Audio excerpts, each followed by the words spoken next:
Did you know that Space Needle is 605 feet tall? That's pretty high. Interest rates to start this week stood at 7.1%. That's not high at all. No matter what your friends tell you, what social media, the news tell you, 7.1% is not high at all. And I'm gonna prove that to you. Guys, for the last several months, several weeks, I've been hearing a lot of you guys saying, Julian, it's just so hard to buy a house. I'm gonna hold off because interest rates are so high. I say, wait a minute, you're gonna have to put things in perspective here. We're gonna put things in perspective here. Knowledge is power. While your competition, other buyers are gonna hold off and wait, they're gonna try to time the market, you're gonna get this knowledge to help you make the best decision for you and your family and buy a home. Remember, while they try to time the market, which is never good, whether it's real estate or the stock market, that never works out timing the market. They're gonna wait for that number to go down in interest rates. Prices continue to go up, especially here in the Seattle area. So what I decided to do several months ago is do a little study. Kind of put things in perspective. Is 6.5%, is that high? Well, compared to what they were several years ago, 2, 3, 4%, it is high. But I wanted to get a clear picture of where we stood compared to historically, let's say, a 50-year loan. So that's what I did. I looked at the 50-year average of the 30-year fixed rate mortgage loan to see what it was and see if it was higher or lower to what we are, let's say right now, at 7.1%. And remember, knowledge is power, and this knowledge, I think, will help you make a decision of buying a home sooner rather than later when the prices and those buyers drive up the price on you later on when interest rates come down, whatever that may be. Hey guys, before I show you these quick numbers, Julian Gonzalez here with RSVP Real Estate. Thanks so much for tuning into my channel. If you haven't done so already, I greatly appreciate it. If you're a newbie, to maybe consider subscribing to my channels. I'd look to make it grow, make it bigger so we can help each other out. If at any point in this video you kind of like it, it maybe helps you make some kind of decision, whether it's buying or selling real estate, you might consider maybe punching that like button. And if you want to talk about real estate, maybe get some kind of opinion about real estate here in the Seattle area, whether it's buying or selling real estate, you could schedule something with me down below in the description. There's a link where you could schedule something and get together at your earliest convenience. Convenient, all right? All right, look, let's take a look at the numbers. I'm gonna start, remember, 50 years. We're going back 50 years to 1973. Interest rates, the average was at 8.04. Now look at the right side of my screen. Last year, they're at 6.8. So from 6.8 to, again, the left side of the screen, 8.4 is only 2 points.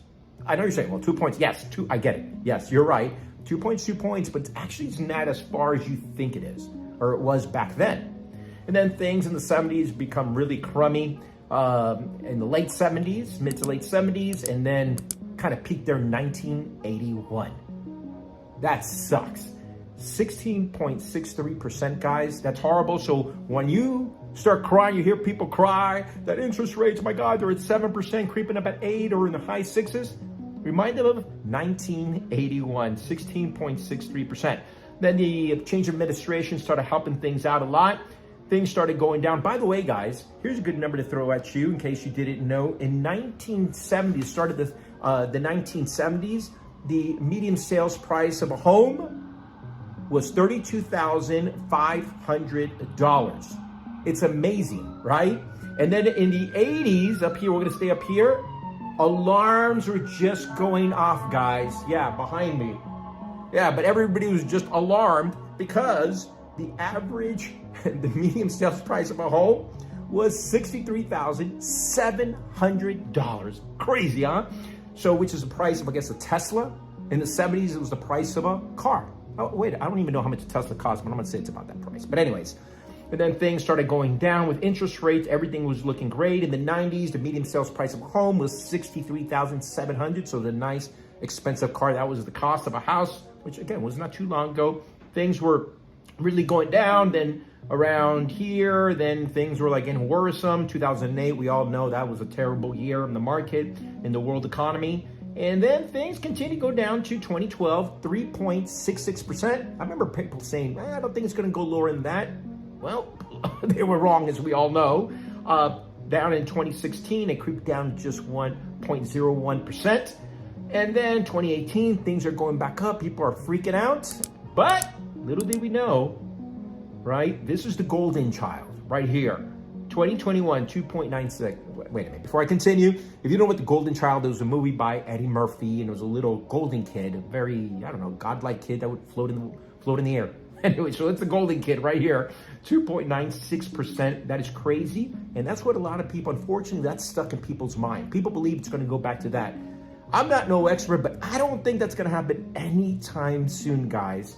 And then, of course, we know here in 2023, the average 30-year fixed rate loan mortgage was at 6.8%. So without further ado, the 50-year average for the 30-year fixed rate mortgage loan is 7.9%. That's right, 7.9%. To start the week, as I said, we're at 7.1. So that means we're below the average, guys. And if you try to time the market like competition, they're going to try to time and it never works out.